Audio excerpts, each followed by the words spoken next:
Caravaggio's art is made up of darkness and light.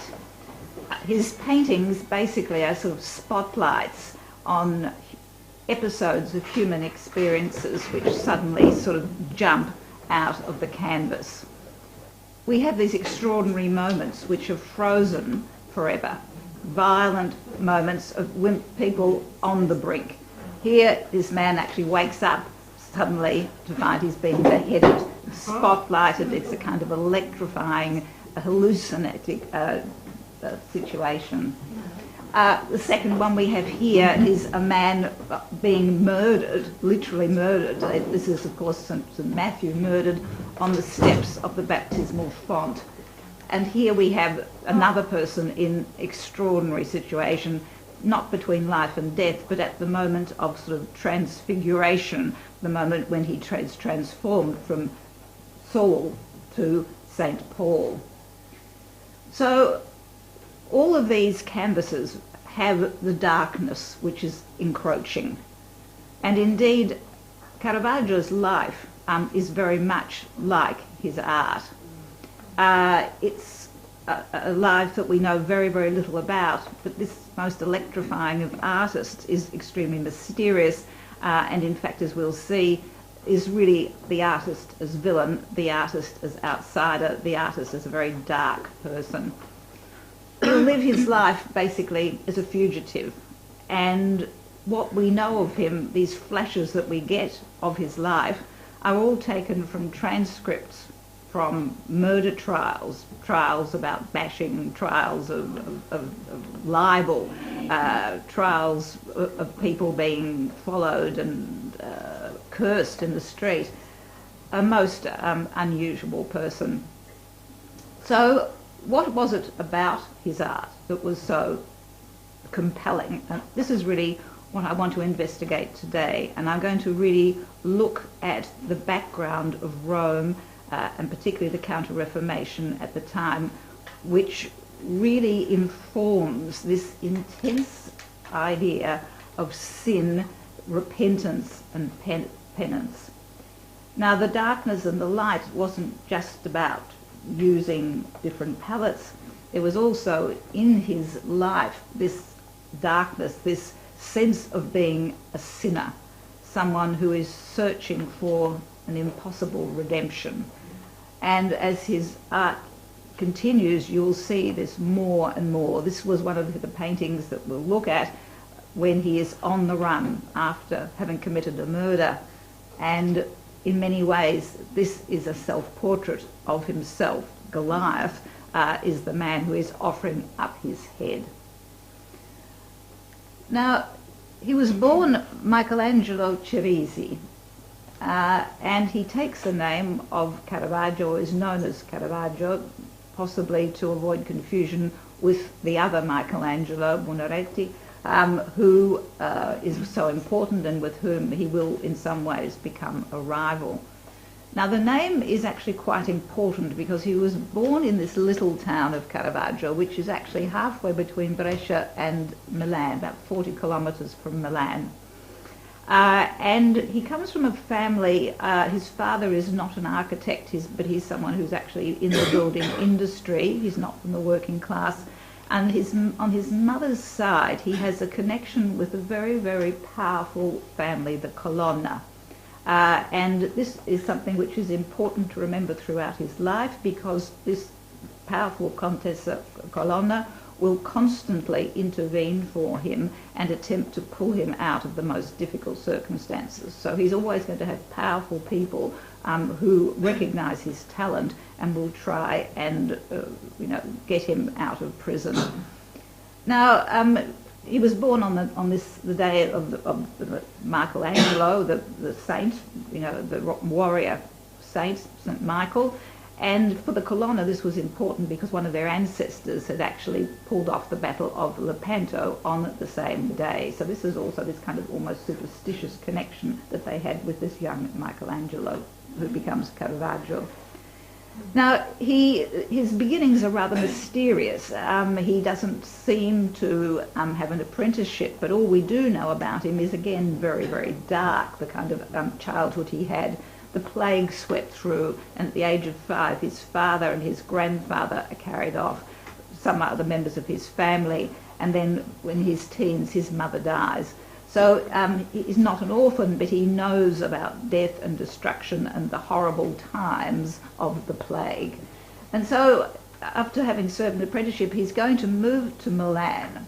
And this is an important time for him, for this formation of the way in which he sees the world and indeed the afterlife.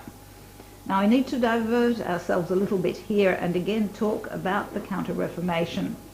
Here we have one of these charismatic men who will become one of the Counter-Reformation saints. We were talking about Saint Teresa of Avila last week.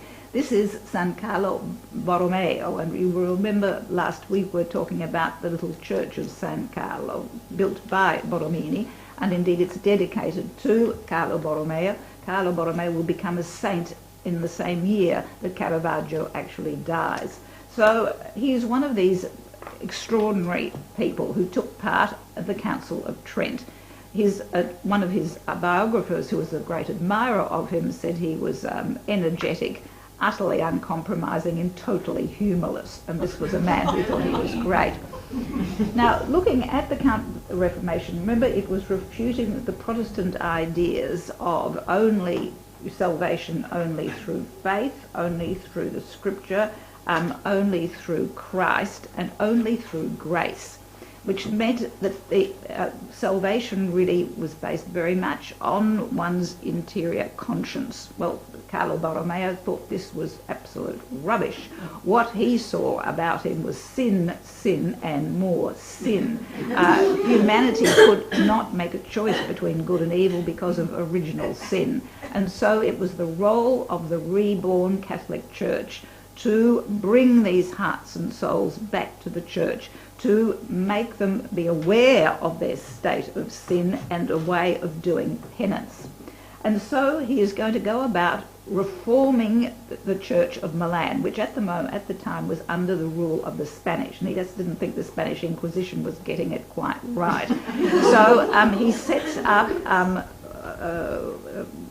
tribunals, and in fact what he manages to do is to get all of the kind of judicials, secular judicial tribunals, mingled in many ways with the ecclesiastical ones, so that the idea of sin permeates the entire structure of society. He gets rid of what he calls underperforming priests. He writes a new catechism. He actually takes part in the Council of Trent, and he sets up a kind of army called the Familia Armata, which go around listening to priests, making sure that they're doing the right thing. Now, Carlo Borromeo was very much thought that sin was everywhere, and therefore confession was very important. And he sets up a new style of confessional box, which means that the priest isn't too near the person who's confessing. Men and women were separated in church, and so on. So this is the climate that you get the young Caravaggio being brought up in. Now, what else was I going to say about that? Borromeo also was someone who was very interested, as we spoke about last week, with St. Ignatius Loyola's spiritual exercises, this idea of visualizing the sufferings of Christ and through them reaching a state of empathy. And if you can reach the certain levels of prayer, as you did with St. Teresa, you could become sort of one in this religious experience. And so for him, visual, or the idea of sight, is terribly important. And it's going to be through what is to do with sight, it's art and sculpture and architecture, but particularly painting for him, that you are going to get to the souls and the hearts and the minds of the proletariat, of the masses who can't read the scriptura, which the Protestants, were so keen on. And so art then is not going to be just something which you put in the church. It's going to be one of the sort of heavy artillery in many ways in the battle for souls.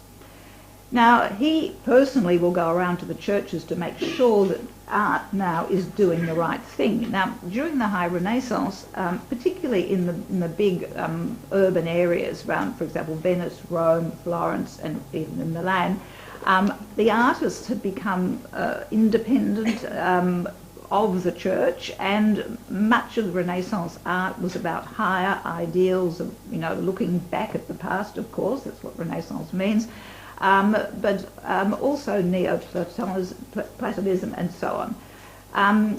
What Borromeo wants to do is to pull art right back, get rid of all of this, and the artists who wanted to have their work in churches could only stick to certain subjects. So this then is this idea of fear of the gaze of other sort of people looking, and the importance of visual culture. Now, in relation to this, he was a very theatrical man, Carlo Borromeo. To get to the masses, he wants to sort of put on a kind of theatre of faith, and so he proceeds through the streets in sackcloth and ashes, very much in relation to St. Francis of Assisi, who we will reference several times. Now, he often went on pilgrimage to this place not far from Milan, which is the Sacro Monte di Varello, which was an unusual grouping of, I think it was about 45 chapels, which were built going up a hill. They were supposed to represent all of the episodes in the Bible, and particularly the life of Christ, from Bethlehem, Nazareth, Bethlehem, Gethsemane, and so on. And they were these terracotta figures, or large wooden figures which are painted. And this was an art which had started centuries before the Renaissance, and which was literally a vulgar art, vulgus meaning the crowd. It was an art which was supposed to appeal to the masses, because it was these were speaking likenesses. These were likenesses that were, again, at this moment of desperation, of anguish, of moments of great sort of spiritual turmoil. And the figures, of course, were life-sized. So what the importance of this was in relation to the Counter-Reformation, because the Counter-Reformation are going to use this for the masses, was that if you could not actually understand the spiritual exercises of St. Ignatius, you didn't have to do it. You actually physically went from one chapel to the other, and the visualization was done for you, all right? So it was also a kind of pilgrimage for people who couldn't go to Jerusalem. I better get on with this. In fact, Borromeo dies coming back from a pilgrimage to the Sacro Monte di Varello. Now, it is this sort of art that Caravaggio is going to reference. Now, it's an art which steps right back from the Renaissance, away from all of these higher ideals, Greek and Roman history and so on, and goes right back to what was known as sort of primitive art. And when you look at Caravaggio's paintings, you see how he's influenced. First of all, there is no landscapes. There's nothing in the room. You're suddenly confronted with these figures in the middle of the action. And of course, this is what you got when you went into these little chapels. You were suddenly in the midst of these extraordinary events. So you get, here you have the sort of massacre of the innocents, here you have sort of blood and guts and murder, all of which was there to sort of move these sort of people, these primitive people who went to see them. So that's very, very strong influence on Caravaggio. Well, Caravaggio moves mysteriously to Rome, and it looks as though already at the age of 21 there is something behind the fact that he has suddenly decided to move on. But there's a lot of research going on about him at the moment, and it looks as though he could easily have already committed a murder. But he's at the age of 21. He's a very unstable character, as we'll see. Now, he arrives in Rome. It's the Rome of one of the Aldobrandini popes, one of the big papal families, Clement VIII. Now, Clement VIII is very concerned with getting Rome in shape for the 1600 Jubilee. Now, Jubilee years are when all pilgrims come to Rome, because you got double sort of absolution, you know, double sort of bang for your soul, more or less, if you visited the main pilgrim churches during one of these holy years. And so he is trying to clean the place up. So he's set up a kind of secret police that gets around with black cloaks, and this is going to be important for the life of Caravaggio.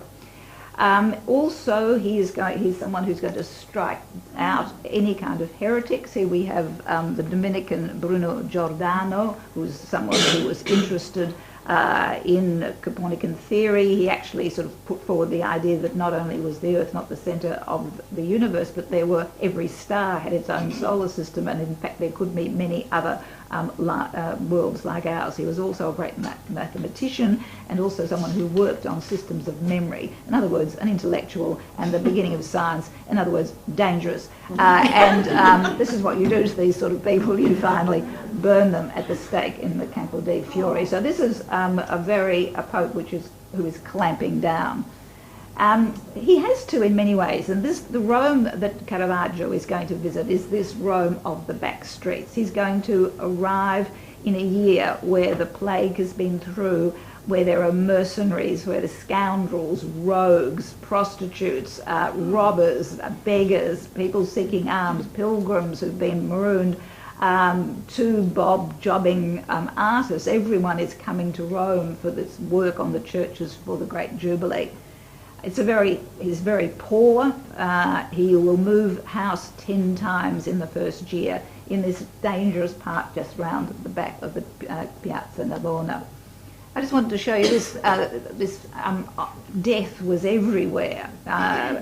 Even this church was set up, Santa Maria dell'Orazione della Morte, set up for people who couldn't have burial, the people who died on the streets, the people who died of the plague. And it's got these sort of delightful sort of statues on it. This is what you actually have on the tower, the sands of life trickling out. All over the front of it you have this idea, today it's me, tomorrow it'll be you, and all these sorts of rather cheerful sorts of things. Right? So this was the kind of Rome from this, Rome or Milan of sin and depravity, of the human nature that he'd come with Borromeo. He arrives into this den of iniquity, which is Rome. He manages to get himself a job. I mean, this wasn't all that easy. He would be out there, evidently used to paint a few portraits, maybe 2 or 3 a day, and just like you get the people now on the Piazza Navona doing, sketching you. Things haven't really changed. He would sell these to make a living. But he manages to get himself into the studio of this man, Cavaliere d'Arpino, who actually did work at St. Peter's and had a number of commissions. As you can see, there could be nothing more different than the two artists. This is, again, looking back at sort of Mannerist, Greek and Roman mythology, all very asepticized and narrative as well, right? It's a story behind it. Well, Caravaggio starts out just doing the fruit. This is what happened. You got a job, as Borromini had started out sculpting the bits and pieces on the great churches. He starts out doing the fruit and flowers, but already thinks of himself as being much better than this, and so produces, possibly off his own bat, this portrait, a self-portrait as the sick Bacchus.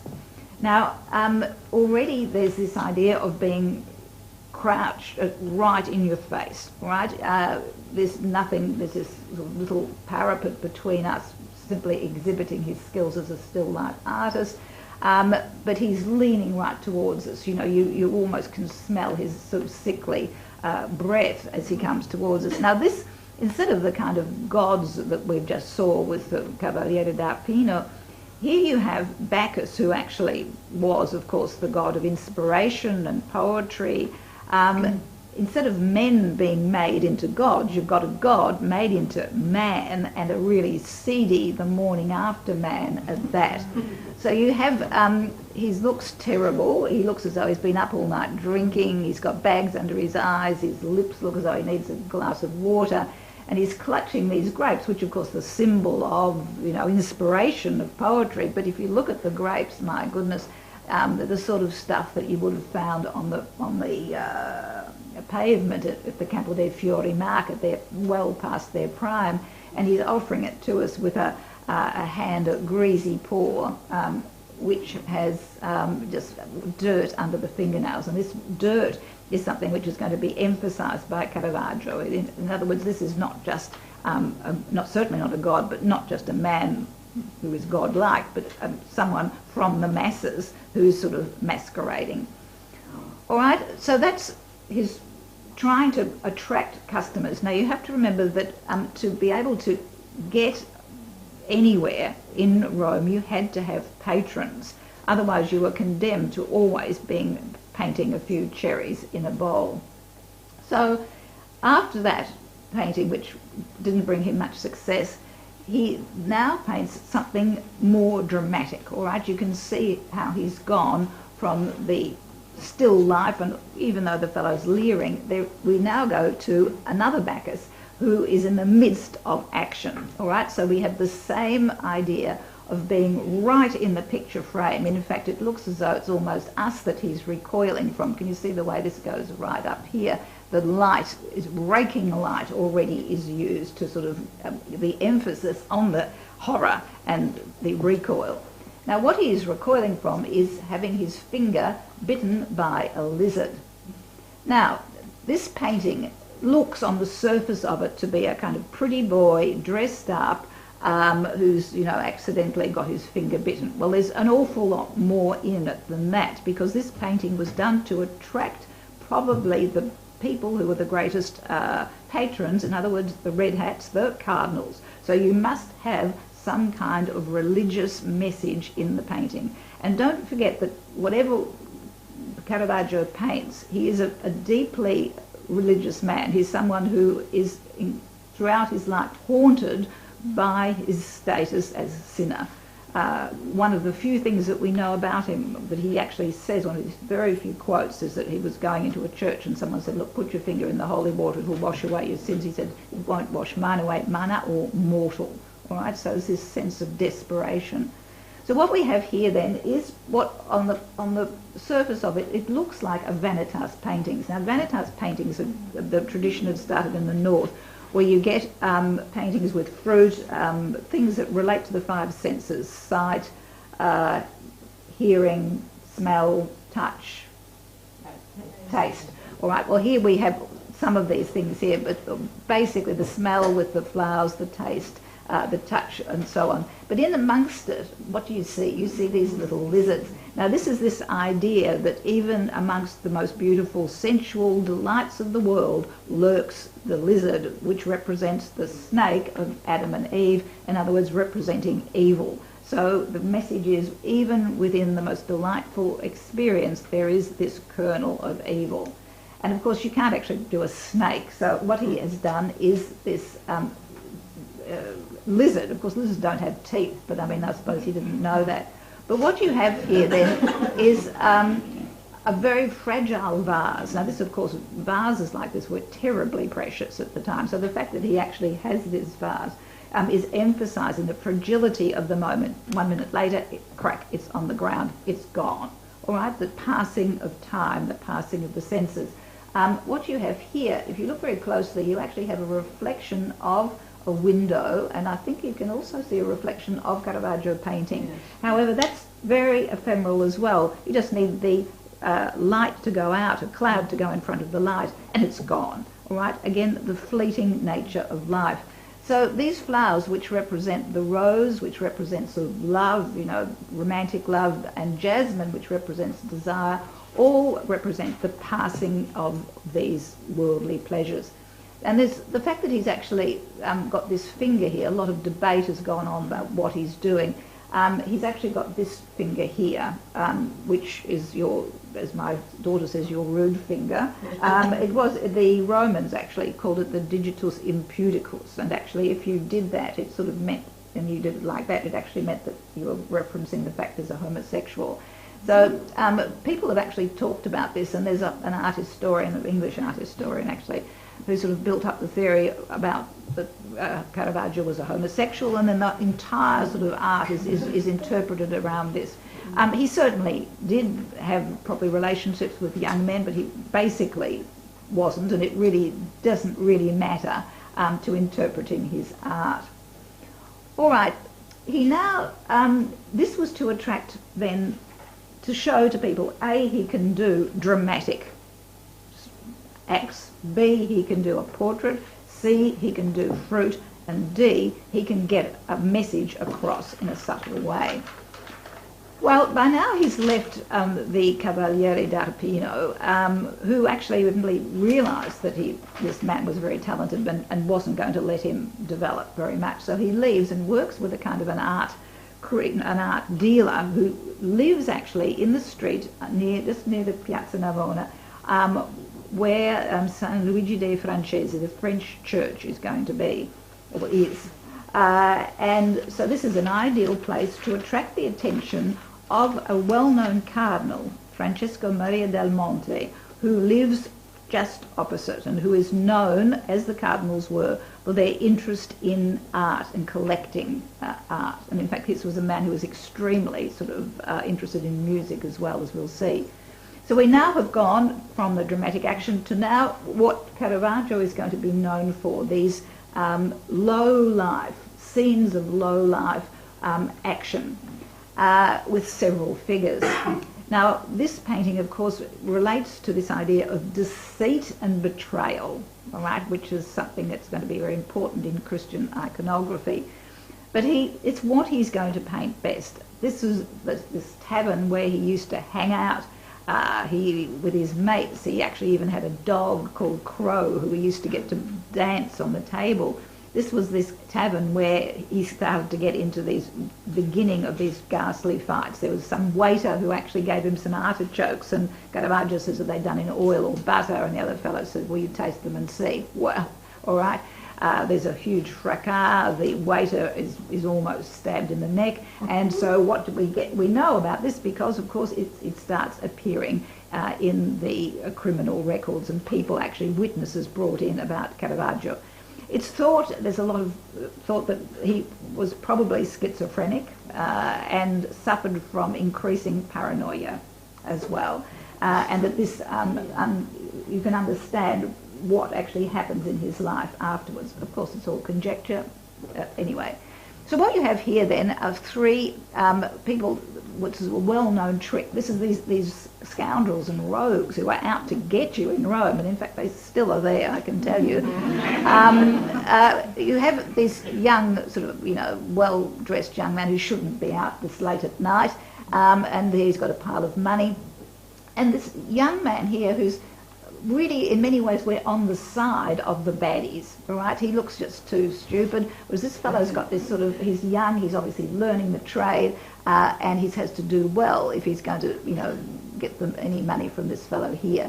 Now, he already has the black cloak that he'll put over himself to actually melt into the night once he's made the sting. And the sting, of course, is made. You can see he's got gloves with holes on them. This is because they're he's poor, they've been cut off so that he can actually feel the cards. Different cards have different pinpricks, and so with very sensitive fingers you can work out what the cards were, and this fellow would be doing that, so he's signalling.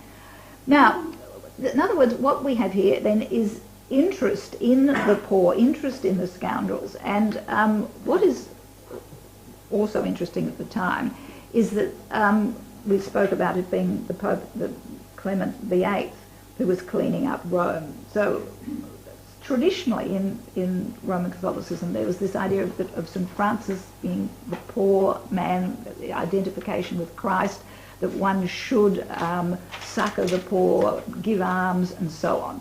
well, by 1600, you know, the church had changed a little bit and the poor were a damn nuisance. I mean, they were absolutely everywhere, and in fact they were seen as something which should be cleaned up. And so the almshouses were being turned into workhouses instead. And there's a split in the Catholic Church with this. The Jesuits and the Franciscans still have this pauperist ideal, whereas the other orders, and particularly those around the Vatican, had the other ideal, that you had to sort of each man for himself and so on. And the people, there was also another split in Rome, which was between the power of the French and the power of the Spanish. And the Cardinal Maria del Monte, who is going to become, when he sees this painting, is going to bring Caravaggio into his household, was someone who worked with the Medicis, and the Medicis, of course, were on the side of the French. You might remember we have Marie de Medici, who marries Henry IV of France. So this is something which is actually going to be quite important when we finally get to the murder that Caravaggio commits. There's going to be also a slight political element in it as well. So Cardinal Maria del Monte then sees the painting and brings Caravaggio into his residence, you know, board and so on. And once you're in the residence of a cardinal, you are actually allowed to carry a sword. And this is something that's going to be quite important, because you'll have Caravaggio, the more successful he is, the more he swaggers around the streets at night, picking fights, hurling obscenities, hurling offal and excrement over people's doors. I mean, he's really, if you thought his art was sort of over the top, his behaviour is as well. So Cardinal Del Monte is no church mouse. He lives in this extraordinary palace, which is now, I think belongs to the Senate or the Parliament of Rome. Now, Del Monte wasn't just someone who loved art and collected it. He was also a man who was director of the choir of the Sistine Chapel. And it was during this time, you know, just years after the Renaissance, that music was changing. We're going away from the polyphony of chants in the church and moving towards the importance of the solo voice. So with monody, when you get one voice singing, you actually listen to the words. You don't actually have abstract patterns of harmony as you do with the church chants, you know, Gregorian and so on, but you actually have the words and the emotion, individual emotions being expressed. And this, of course, is the time that you're going to get the rise of the great sopranos and, of course, the rise of the castrati, right? So these are boys, of course, who've been castrated so that their voices will remain high. And so you actually have in the household of Del Monte, he has his own castrato, who is probably, I think his name was Pedro Montoya, who he would be trying to train to the highest levels. Now, this painting then would be painted very much for the cardinal. The cardinal would have wanted something to talk about his love of music. And so he also had a whole sort of museum, or not a museum, but a collection of antique and modern musical instruments. And this is what you have here. Now, what we have, it's almost as though you open a door and you walk in on top of these people. You know, they're now crushed so close into the space that you can hardly move. But what is happening is that it's a rehearsal. All right, they're just tuning up. He's beginning to sing. He's looking sufficiently sort of, you know, lovelorn and amorous. He's probably singing some kind of madrigal. Over here we have a boy who's Cupid, who's probably dressed up as Cupid. But what this reference really is to the way in which this cardinal's household was a kind of laboratory of experimenting with music. And so this is what the rehearsal is all about. This castrato is about to sing some kind of love song. All right, that's why you've got Cupid in the background. Some of these songs of courtly love, which doesn't go at all against the fact that Montoya's in the church. You know, we have records of him gambling with one of the Medici popes, having a great glass of wine and going off with the courtesans afterwards. I mean, they you know, it was a very liberal life. He's also thought to have probably been a closet homosexual, which is not unusual, I suppose, in the higher ranks of the church. So what we have here also is, it looks like Caravaggio, a self-portrait again. He's often going to be in these. Now we have another of the lute player here. This would again be while he's working for Montoya. Again, this is probably Pedro Montoya trying. These people had to learn to play several instruments. You can tell that this is probably so because he has a closed book with basses, meaning the lower registers, and it means he couldn't sing those. And you have madrigals here, which are again these songs of love and passion and the passing of life. And of course, to complement this, you actually have a still life, a kind of a vanitas as well. So this idea of the beauty of the senses, of pursuing these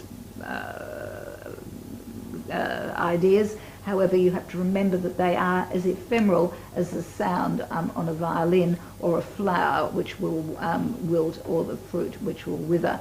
It's thought that he probably was a castrato because of the plumpness of his cheeks. Being castrated evidently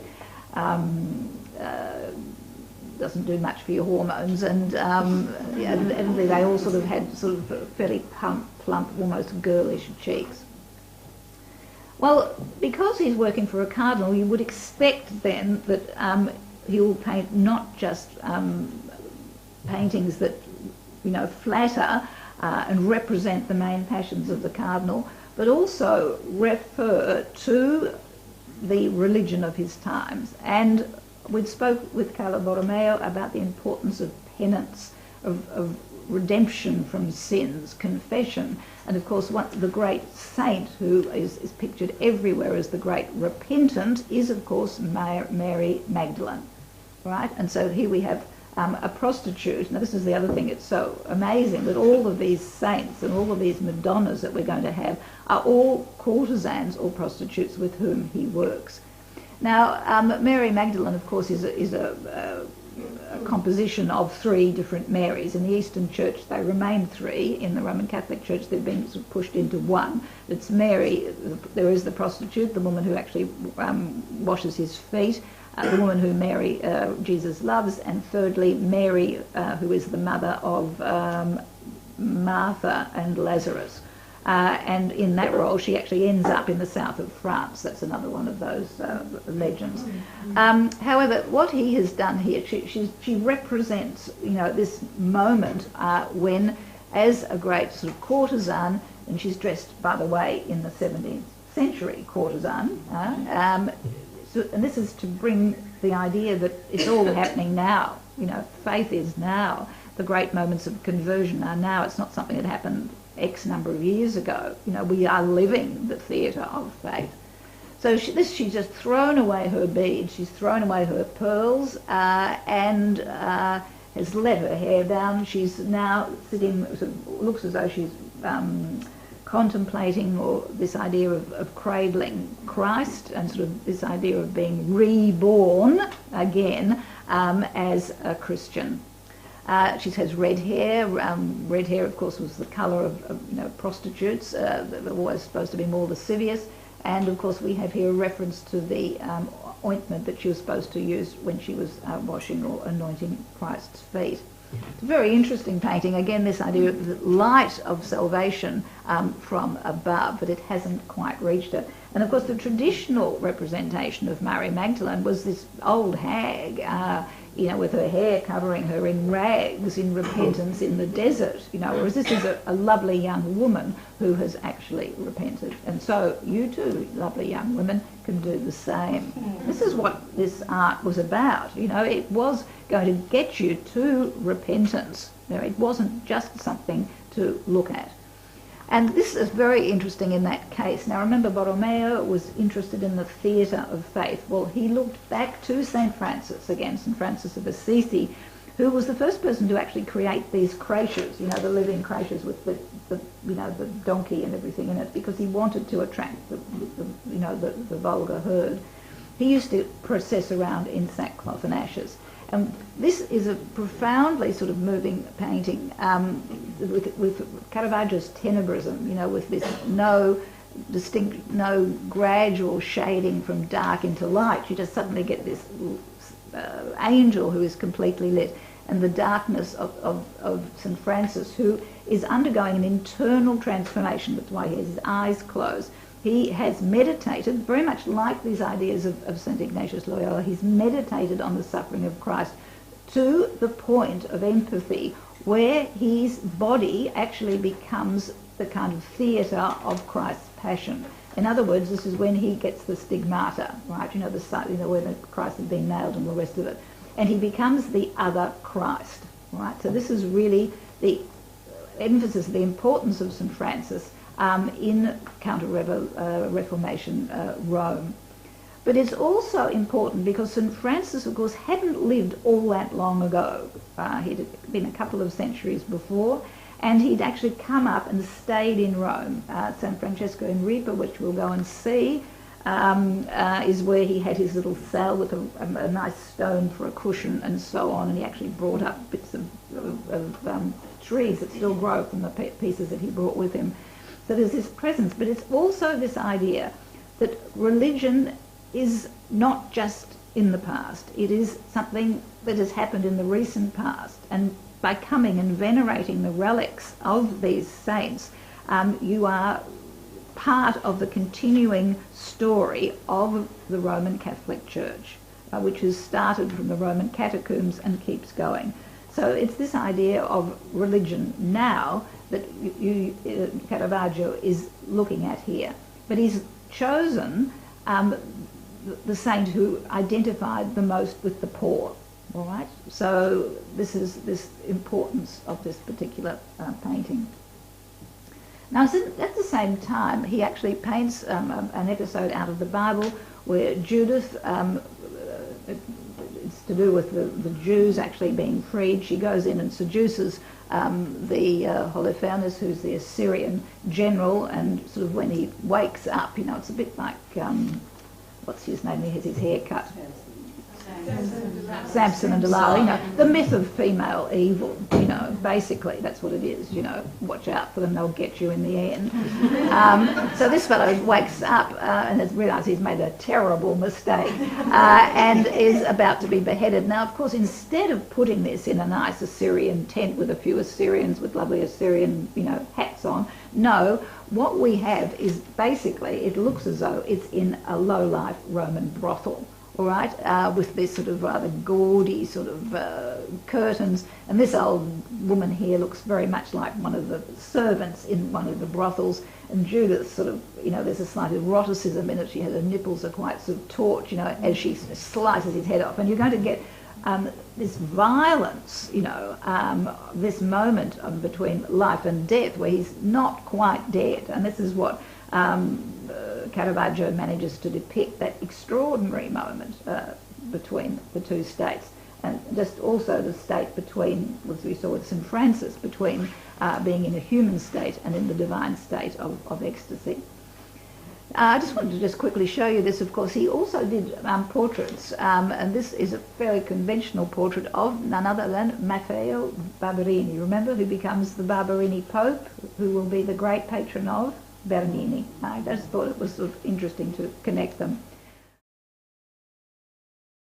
Well, we now look at Rome from 1599 to 1606. Cardinal Del Monte, of course, connected to the French side of politics, and so is going to push his protege forward to do a series of paintings in San Luigi dei Francesi. Now, this is the church of San Luigi, St. Louis of the French. All of the different nationalities actually had their own church in Rome, because when pilgrims came, they would stay around here. And this church had actually, the land and the buildings had been given and financed by Catherine de' Medici. So in other words, a Medici who had married into the French royal family had given the land. And then, of course, the person who's actually depicted on the front is Henry IV, who also marries another Medici.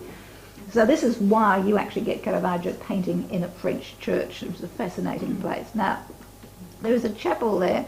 The Cardinal Contray, whose name is sort of italicised into Contarelli, had left a bequest asking that 3 paintings in this chapel be set up in relation to St Matthew, because that was his name. He was Matthew Contré.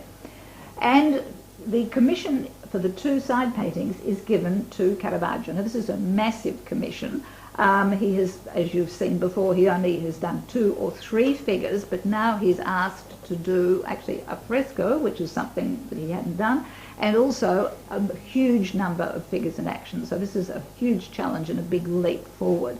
And he is going to struggle a bit, but he already has the ingenious idea of using the source of light, which is here, to light up both of the paintings, so that when you see them, the light always comes from the real light in the chapel, so that the distinction when you're standing in the chapel, unfortunately you can't get right in, but if you were there, you feel that you are part of this action, because you're in the dark and the light is coming at you. So this is the first time you're actually going to get an episode of the Bible painted as though it's happening right now, and not just anywhere, not in the Vatican, but in one of these low-life taverns on the Tiber. So what we have here then is St Matthew, who is of course a tax collector. He's out there with, the kind of people that Caravaggio would have met, the young fellow who looked as though he's like the person who was being fleeced in the other painting. These sort of old people counting their money. And suddenly there's this eruption into this space of these 2 figures who are painted in completely different costume. So Christ and St Peter belonging to another time, and this is happening now again. So as they come in, Christ barefoot, pointing towards St Matthew, and St Matthew is actually saying, "Who, me?" So in other words, this is this sort of moment when he goes from being a person who is sinful, in other words, collecting taxes and usury and so on, to becoming one of Christ's disciples. And it is done in the most dramatic way possible. The others don't seem to have seen what's going on. He hasn't a clue. He's counting his money. He's looking at the money. This fellow's looking over here. This fellow is looking this other way. It really seems to be only St Matthew. But the light is coming not on Christ, and this is what is really interesting. The light is coming from up here, through here, and shining right on his face. Now, the Christ here has, of course, this gesture, which, of course, comes from the creation of man in the Sistine Chapel by Michelangelo. So he's already referencing, as all artists do, referencing his knowledge of the past. But there it was God. It was a human who had that hand. Here it's Christ himself. Christ made man.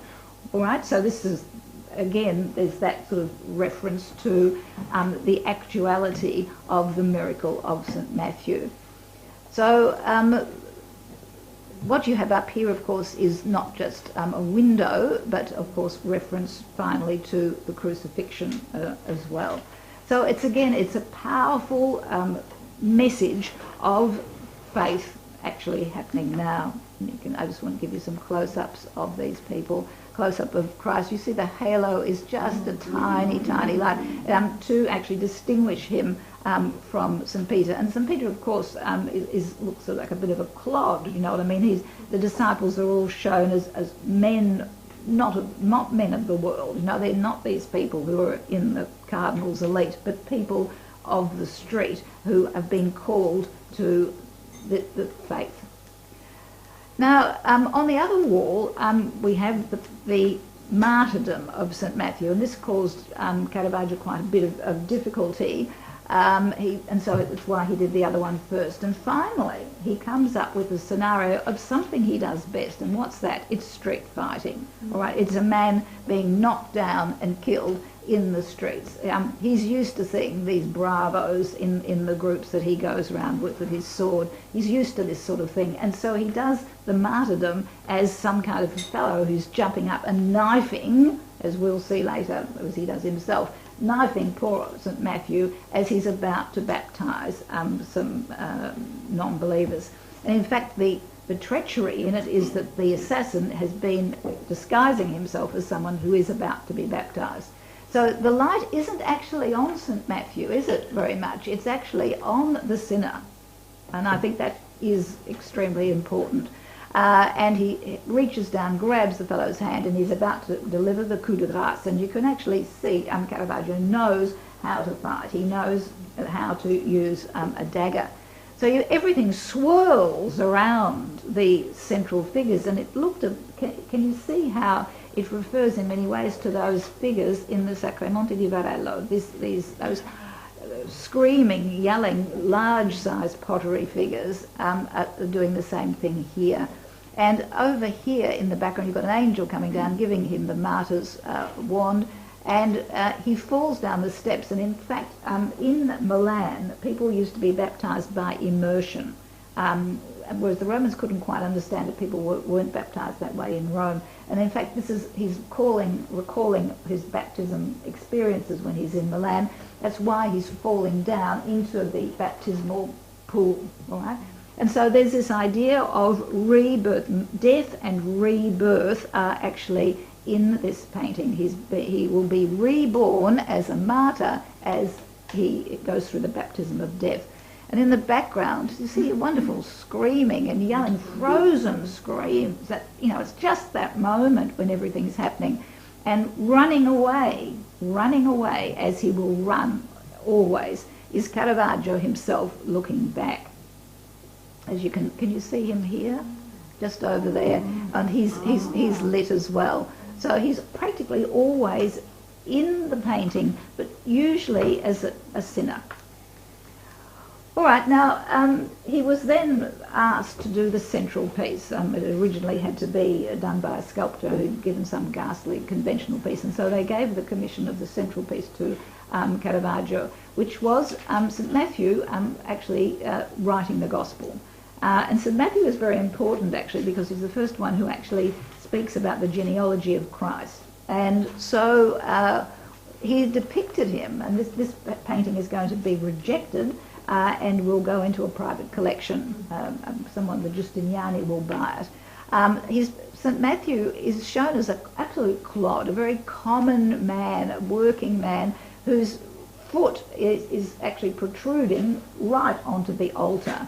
And this is something that was considered scandalous. And also he looks as though he doesn't know what he's doing, and the angel is actually trying to push his hand along. So he's someone who can't read and can't write, but you can actually see that he's on the second verse, and so-and-so begot so-and-so, and talking about Christ's genealogy. And also they weren't all that keen with the idea of the close-upness between St Matthew and the angel. They thought it was just a little bit too close for comfort, and so it's sold, and he is, however, asked to do it again. And this time we get a much more dignified St Matthew, who's actually can write. He's got a quill. He's writing by himself. He's draped in a nice red cloth. He's leaning on a stool, and his foot is still near, but we don't get that in-your-face dirty sole of the foot coming at you. And he's being inspired. The angel is coming down and saying, it's verse 2, with his fingers, and he's looking up, and you get this wonderful swirling coming back and forth, and the light catching on the drapery and on the red drapery here. So this was considered much more effective. So this is the narrative of the life of St Matthew. Well, on the basis of this, he actually left the household of Del Monte, not with any ill feeling, because Del Monte is going to pull him out of numerous scapes. Now, he was extremely successful, but the more successful he got, the more erratic he became. He's again and again caught up in police records, a night in the prison here, a night there, 2 nights here, always pulled out by Del Monte. He now wears a sort of beautiful black velvet suit, but wears it until it falls into tatters. He's known for his sort of lack of hygiene. I mean, he's someone who clearly has some sort of personality disorder. But in the meantime, he's given the commission to do a chapel, the Chirasi Chapel, in Santa Maria del Popolo. This is Piazza del Popolo. This is the Church of Santa Maria del Popolo. Now, this chapel the man who'd actually died had wanted to show that he had enough prestige to have the two best painters in Rome. And the other great painter in Rome was Caravaggio, who paints the Farnese palace and so on, but usually is quite conventional, I suppose, in his depictions of scenes of the Bible. So here you have the Assumption of the Virgin Mary, who sort of, looks as though she's looking a bit surprised. In fact, she's just too close to the top frame here. But it's all in nice and pinks and blues and yellows and, it's not chocolate box, but it's sort of the kind of thing that was very acceptable at the time. Well, what Caravaggio comes up with are two dramatic scenes. On one side, we have the conversion of St. Paul. And you again have to remember that you actually, if you're praying at where the chapel is and you're kneeling, and if your whole thing is only lit by candles, which was at the time, you actually get a very different view from what you do now, where you get raking electricity and you're standing a long way back. If you're like that and you're looking up at this, you're almost on the same level as Saul, right, who on the road to Damascus, Jesus blinds him with light. He sees the light, literally, and so this is important, isn't it, the idea of light, the sort of spiritual light, and will eventually be reborn again as St. Paul. So this is the moment when he's reborn as a Christian, and St. Paul, as you know, will be so important for the spread of the Gospels. So what, rather than have Christ sort of whispering something in his ear, you have this utterly dramatic moment, which again looks like a street fight in Rome, right, with your opponent on the ground. So there he is, his head coming right into our space, all right. So again, this Caravaggio has this idea of bringing the spectator right into the action. Look out, he's going to fall on you. And also the crowded nature of the space with the horse, with his sort of big rump. As you go in, the first thing you see is this great big rump of a horse who's gently lifting his hoof so he won't tread on his master. And the fellow over here doesn't seem to see anything going on, doesn't realise that this miraculous moment has overcome St. Paul. And St. Paul actually is sort of lifting his arms up like a baby. In other words, this idea of being reborn, but arms lifted like this, of course, reference to the crucifixion. All right, so he will participate in the other passion of Christ. All right, so on the other is his sword, by the way, that of course he will drop and leave and become, that's his symbol, actually. All of these saints have their emblem, and the emblem that you can recognise him by is a sword. On the other side, all right, you've got the horse's rump that way, whereas here you look round and there you're confronted with the rump of a man. And this is the crucifixion of St. Peter, of course, the saint that people came to see in Rome. And don't forget, of course, that this is in the church where all the pilgrims came from. This is the Piazza del Popolo, opens up from the Via Flaminia, where all the pilgrims would stream in. So the first church that they would see would be, in fact, the first altars would be here. So St. Peter is referenced, and he was crucified theoretically. This is the legend, upside down. And what you don't actually have, a man actually sort of crucified upside down. You have this moment when a human moment, all right, we're pulled right into the action, where this fellow here is he's just doing his job. He's like a plumber. Oh God, trying to lift this very, very heavy cross. You can see the weight pulling it, and this fellow's trying to pull it up. They haven't time to be worrying about the fact it's a crucifixion, that in fact this is the moment of agony when St. Peter, of course, will become a saint. And in fact, if you look here, St. Peter is actually looking up at the Virgin Mary in the chapel. So there's a sort of coherence of the paintings. So on one side you get the sort of real of it. Both of them are sort of this moment when they are transfigured and enter into the realm of the divine. But it's very much a human moment. He's seen as an old man grimacing with pain. There's nothing dramatically romantic about St. Peter. Now, at this time, he's now in the pay of the Giustiniani, who are, again, they have several cardinals, again, a very sophisticated family, and they want to show off their painter. This idea was that they probably had another Michelangelo here. Well, it's his name, isn't it? And so they constantly ask to have a portrait of St. John. Now, St. John the Baptist, who is now in Roman Catholicism, has been made to look like a child. In actual fact, of course, he was the original preacher. But you have then this young boy. Now, I forgot to tell you that when Caravaggio comes to Rome on those early days when he's slumming it in the back streets, he meets two people who are going to be very influential. One of them is an architect, Onorio Longhi, who will constantly be in scrapes with him and will act as his second in the final duel. He's a very bad influence. And the other one is a young Sicilian, Mario Minetti, who poses for a number of these paintings and will eventually become a painter in his own right in Sicily. So this is quite possibly him as the young St. John the Baptist, and of course there's all these mutterings that he's basically just a homosexual, because homosexuality was punished with death, sodomy and so on.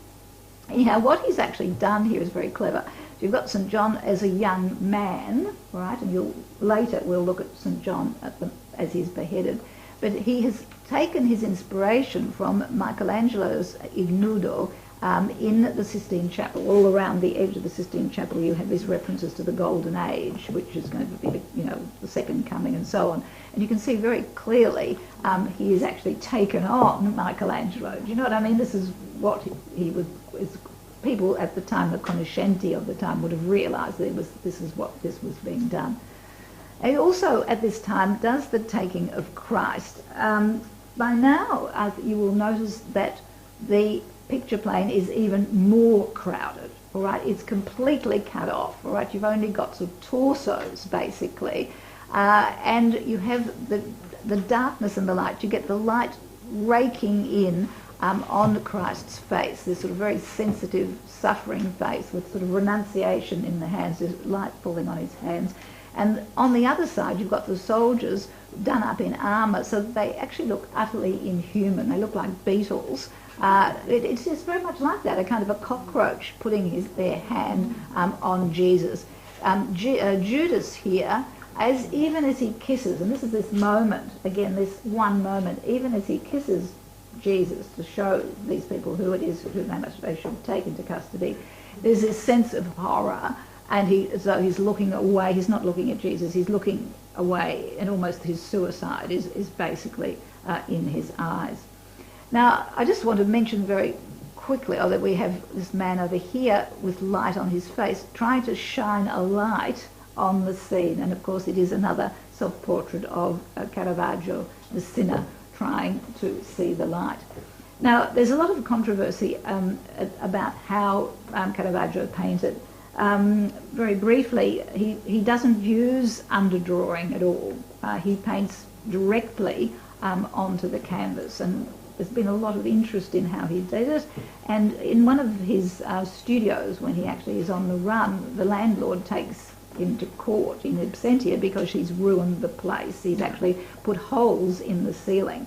And so people have gone from this saying that this is where he got his one source of light, and that there's also something, one of his contemporaries had written that, his studio or his room, he didn't have a studio, was always pitch dark. So he had one stream of light. It's thought that it's been put forward, and some people refute it, but he actually used a mirror capturing the image, and then a lens, which he projected onto the canvas and then outlined it with a kind of phosphorescent material which had been made from crushed fireflies, so that in the dark he could see this, and then he would use this as the outline from his painting as it would gradually disappear. And they've actually analysed his paintings, and they have actually found this strange sort of substance on it. However, it doesn't take away from the fact that these are extraordinary, dramatic enactments.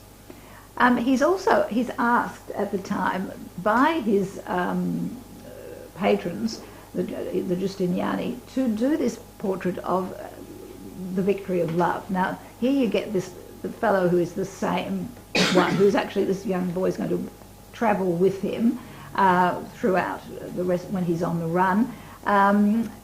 He is seen as Cupid, love which overcomes all of the arts. There's astronomy behind his leg, which is done over by passionate love. You've got music, which is just discarded, you know.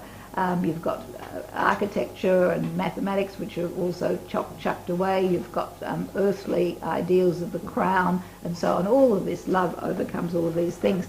And if you actually look at it, it's all a series of V's. There's the V of the wings, the V of the crutch, the V here, the V there. And it was quite possibly a wedding painting that he actually did for the Giustiniani family, for a member called, whose name was, I think it was Vittorio.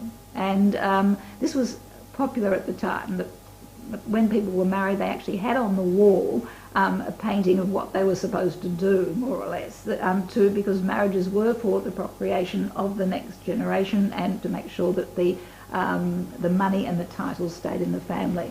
So this playful piece was quite possibly a wedding gift at one of the Giustiniani families. Anyway, he actually, at this time, Caravaggio never quite makes it into the great sort of Accademia di San Luca, you know, the official academy of art. And his great rival is a fellow called Baglioni, who is also asked by another member of the Giustiniani family to do a Cupid. And so he does this one with divine love this time, not sort of sexual love. And so here we have probably, it looks like an oversized moth coming down on Cupid, who's got his finger up, by the way, and Cupid's been having it off with the devil. So this is, he's refuting it, and he's also pointed to the fact he's saying that Caravaggios are homosexual. And for this, it is going to be an unholy sort of row. Caravaggio, he then, because he has patronage, he gets to do a great painting in the Jesuit Church of the Jesuit. And Caravaggio's not happy, and he and his mates down in a tavern by the Tiber, dream up this rather long insulting poem, which is read out in public. Baglioni takes them to court, and this is why we know about it. But by now, Caravaggio is very good in defending himself. He always doesn't know a thing, wasn't there, has heard nothing, and so on. But the irony of all of this is that the person who becomes the biographer of Caravaggio is Baglioni, which means there's a very skewed version that we have of him, and he actually has the facts the most straight. All right, now I've got to keep moving along because there's a lot to get through. Things are going badly. He's getting the commissions, but his life in the streets is continually taking over. It looks as though he's acting as a pimp. He definitely relates, all of the girls who are in his Madonnas and so on are going to be well-known courtesans, and it looks as though there's going to be a real fight, in particular over one of them. Anyway, the other pilgrim church, which is most important, is Sant Agostino, and this was on, when you came up via Santa Maria del Popolo, you turned round over the Tiber and you came to this. And here he actually paints these pilgrims who, instead of being well-dressed people, have gone the hard yards throughout all of Europe to finally get to the house of Loreto, which of course was, had been magically transplanted from the Holy Land. And just wish fulfillment, they finally get to it, and who do they see in the doorway but the Virgin Mary welcoming them in, and the Christ child who is actually blessing them. Now, the people who actually commissioned this, it looks as though there was in some way even their portraits have been painted, and they didn't seem to mind. But this was slightly scandalous now. People were beginning to think that, we've done away with the bare feet of St. Matthew. The emphasis here, when you actually see this painting, is the dirty, bare feet, all right? Not just the, popular, people, but people who are dirt poor, who have finally, with these calluses on their feet, the real poor, in this moment of transformation, actually having a vision of the Virgin Mary, who looks very much just like a Roman housewife. Now, he will get things are getting more difficult, but he gets a commission by the Palafrenieri, who are the papal grooms, and they want an altar in St. Peter's to their patron saint, St. Anna. And St. Anne, the mother of Mary, is actually very important because this is more or less at the time of the Counter-Reformation. This is when you're getting the doctrine of the Immaculate Conception of Mary. Not just that she conceived immaculately, but she herself was conceived immaculately, so she is free of sin. All right, goes back. All right, so this is why it's very important now in this doctrine to actually have St. Anne. It's important to know these things, otherwise you're just looking at... So he actually, Caravaggio then does a family group where you've got St. Anne looking at the grandson, who's Jesus, and her daughter, Mary, who is Lina. She can be identified as a well-known courtesan. Now, Caravaggio is doing the moment when Mary, as the new Eve, is going to stamp out original sin via her child Christ. All right? So that's why she's helping the little boy. She's got her foot on the snake, representing evil, and Christ has his foot on her. And it looks like mother and son playing. All right? So you've got that everyday playfulness, but of course it's in the story one of the great messages of religion, the overcoming of sin. However, he's painted her as an incredibly buxom looking lady, and we're looking straight down her cleavage, and of course she's dressed in red.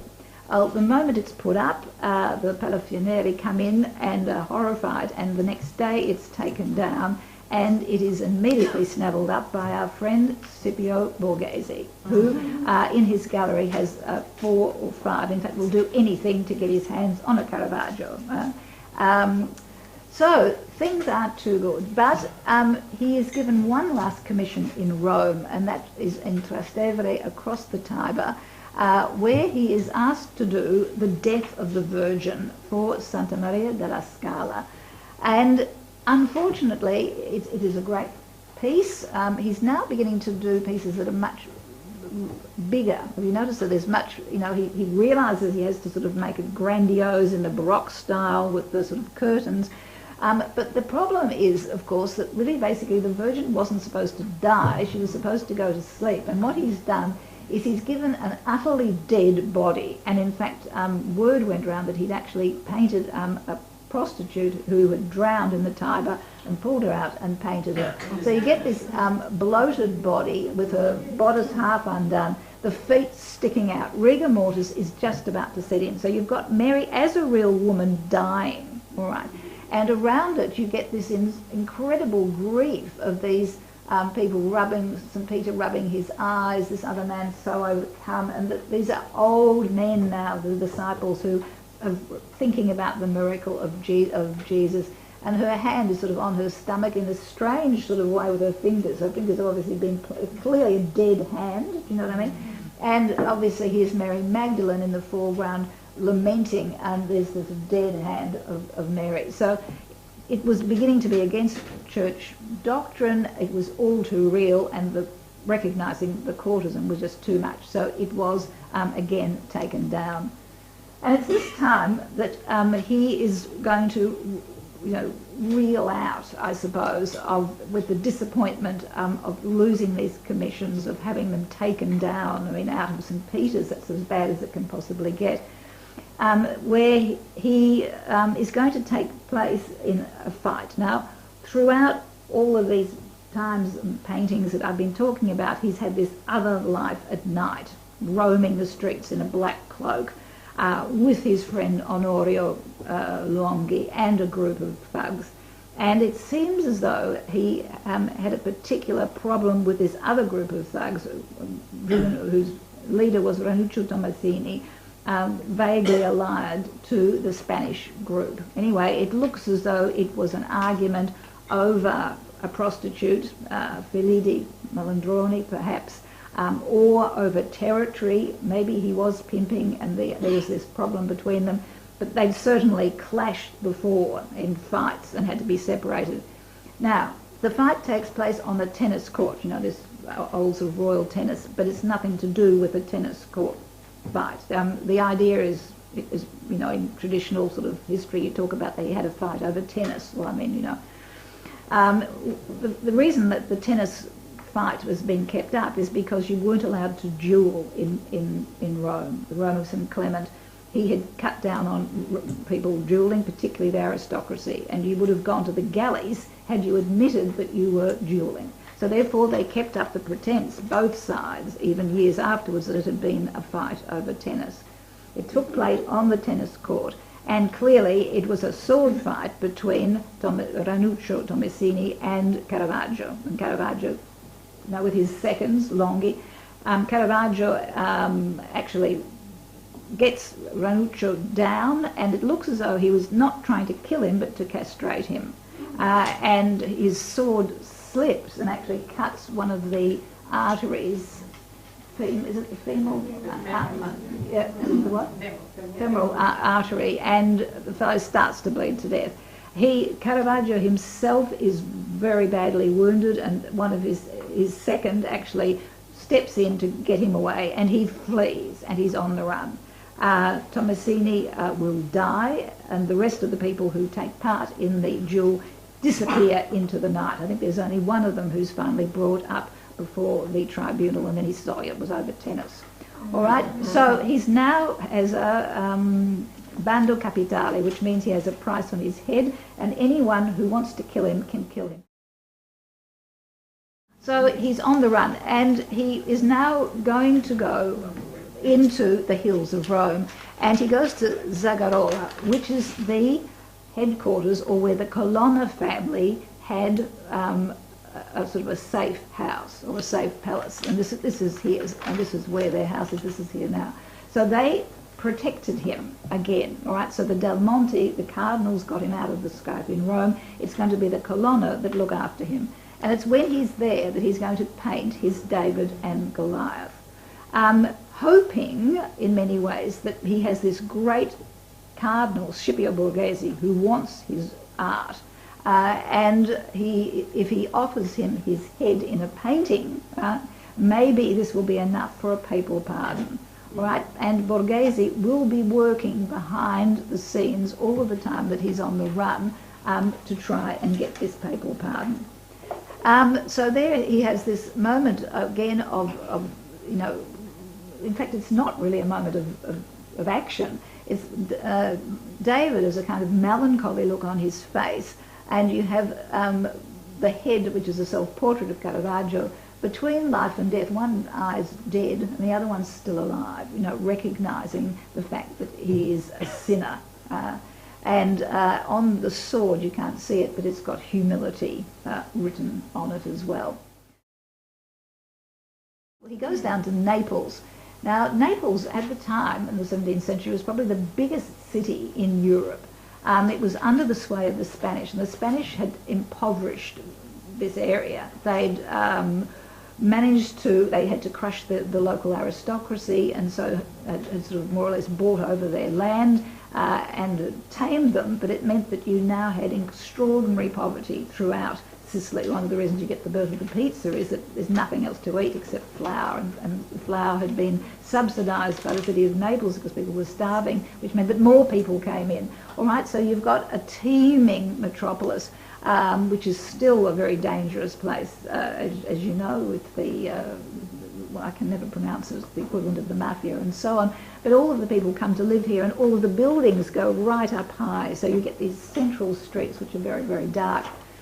However, and this is what's going to happen with Caravaggio, is that the fact that he's on the run, the people who now see him are delighted because they want him as an artist. And so you get the Habsburg king, Charles III of Spain, who's Charles VII of Naples, welcoming him into his court and wanting him to paint. And so you actually get this group of young aristocrats who are working in the Counter-Reformation ideal of helping the poor.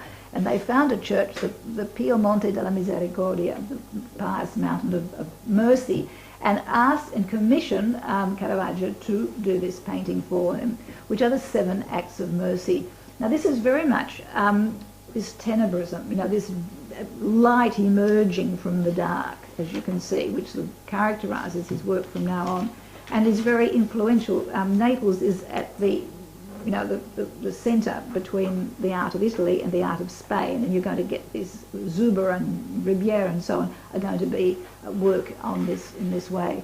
The 7 Acts of Mercy, you get this very crowded canvas with St. Martin dividing his cloak up for a poor beggar. In other words, that's charity. Then you get an innkeeper letting a poor pilgrim in. You've got another pilgrim who's looking up to heaven and getting water. You get a priest who's actually burying the dead, and then you get a woman who's actually giving her breast milk to an old man who's starving to death. This is actually taken from a story of a woman who actually kept her old father alive by giving him breast milk.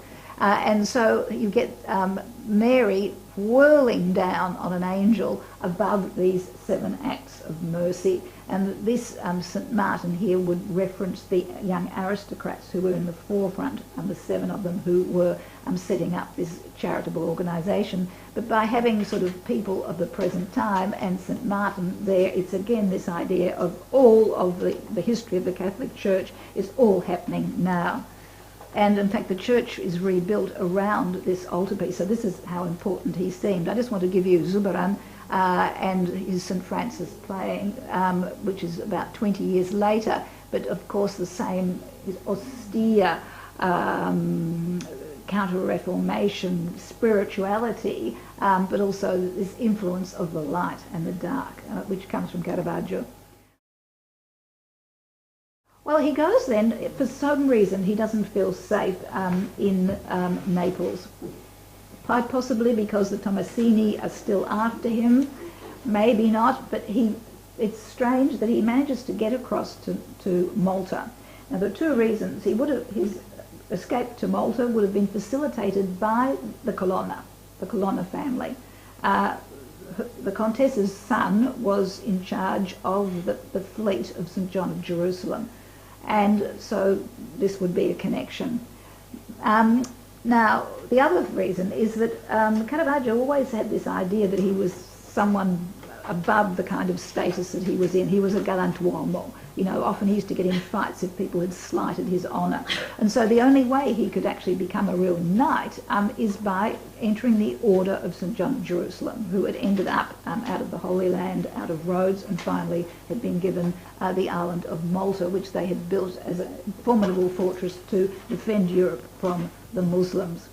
But also, the Knights of Malta had the ability to not dissolve the capital crime, but while he was a knight, he could not be pursued and killed by civil jurisdiction or even papal jurisdiction either. So it gave him a kind of indemnity. So these are 2 reasons why he probably wanted to go. And he's going to work in this cathedral in Valletta. Now, this was a formidable order. To enter the Knights of Malta, you had to be really of very noble birth. There were 3 levels of knights. The Knights of Justice, who were all had nobility going back to the year dot. Another lower level, who were still nobles. And the 3rd last category were people who had done extraordinary good deeds. And this particular very strong, austere Alf de Winyancourt had abolished this 3rd level because he just didn't want anybody entering this order. But when Caravaggio comes, it's this coincidence of Winyancourt owning, or sort of being in charge of this citadel full of military men, and you weren't actually going to get too many painters who want to come and stay on this island to paint. So he's delighted he's got the greatest painter of the time. And of course, Caravaggio is going to get something out of it as well. What Caravaggio doesn't realise is that Winyancourt has no intention of ever letting him go.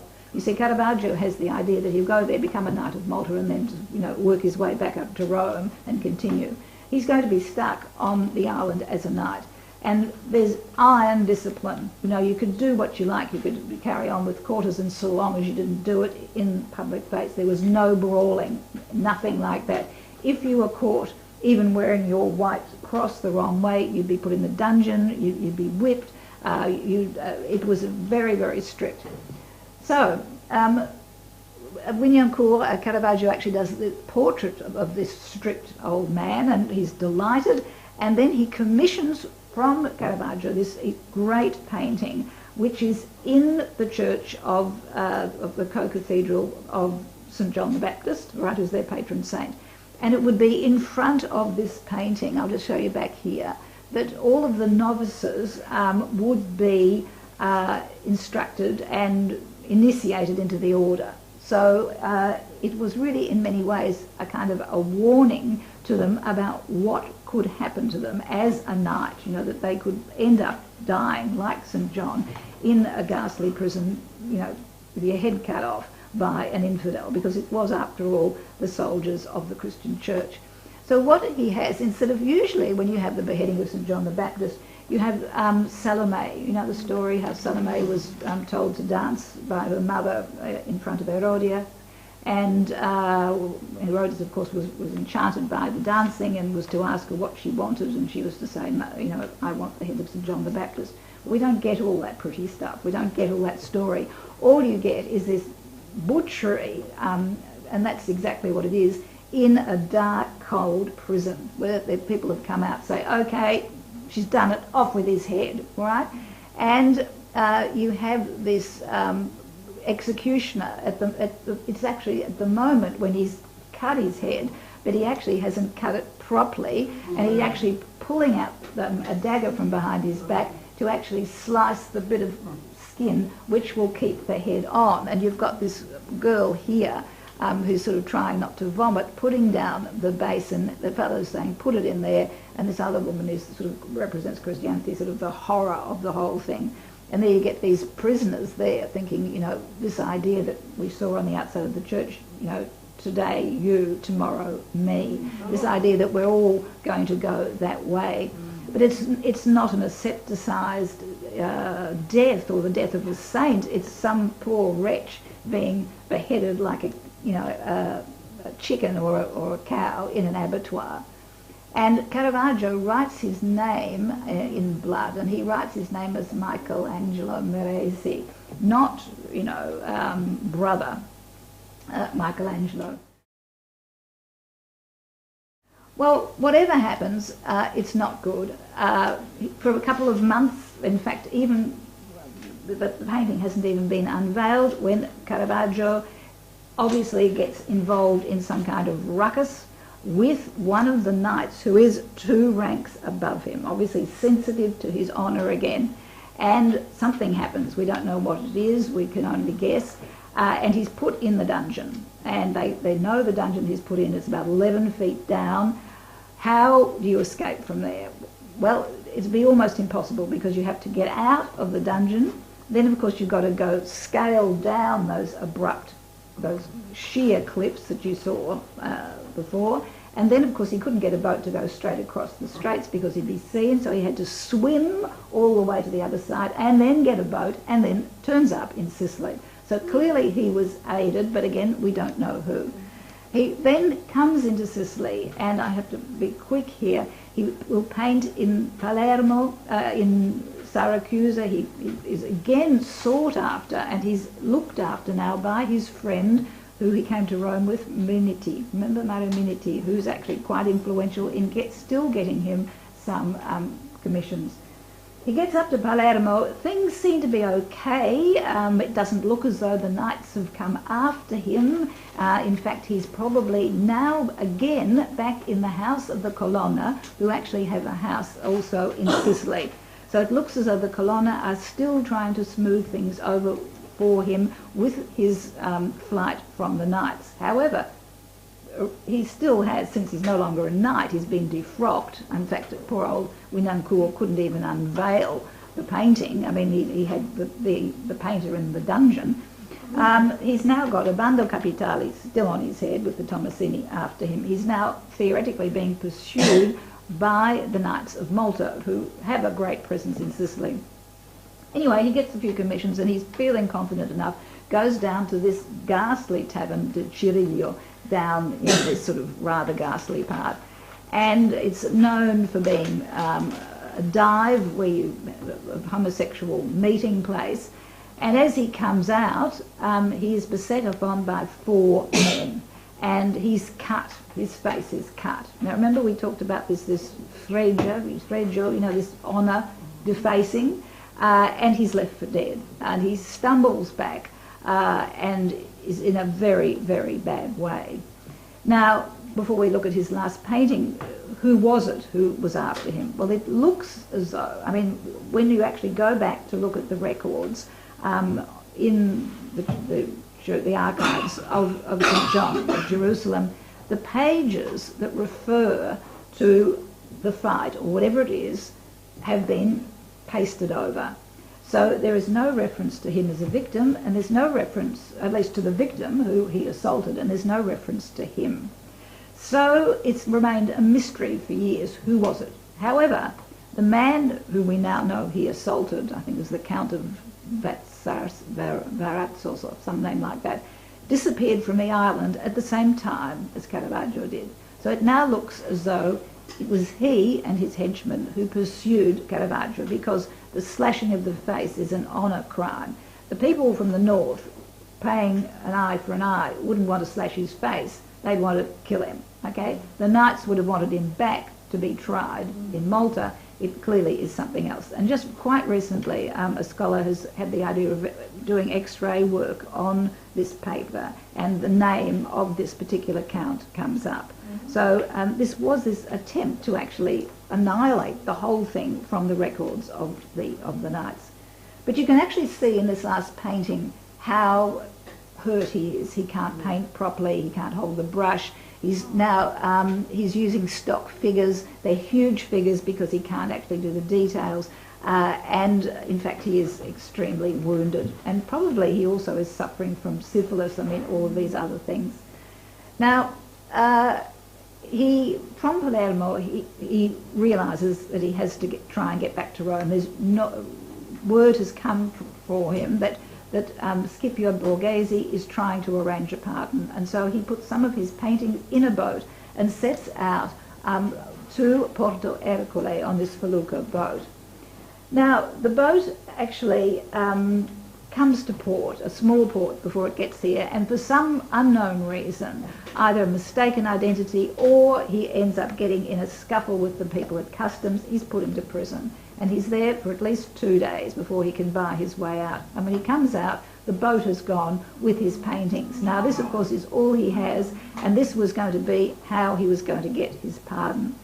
So he sets out to try and get to the boat before it gets to Porto Ercole. And the tradition is that he ran along the beach, which was infested with malaria, and that he finally dies of exhaustion under the sun from malaria and from his wounds. In fact, it isn't actually quite correct, because Borghese knew of his death something like 3 days after the time he would have been in prison. So in other words, it would have happened quite soon.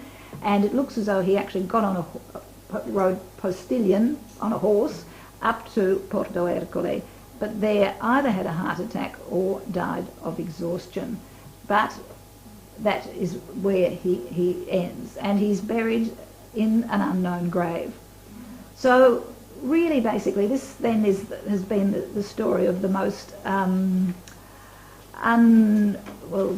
unconventional and troubled artist of the great traditions of Italian art, who'd lived all his life amongst the poor, amongst the outsiders, on the run, and of course ends up being buried like one of them at 38.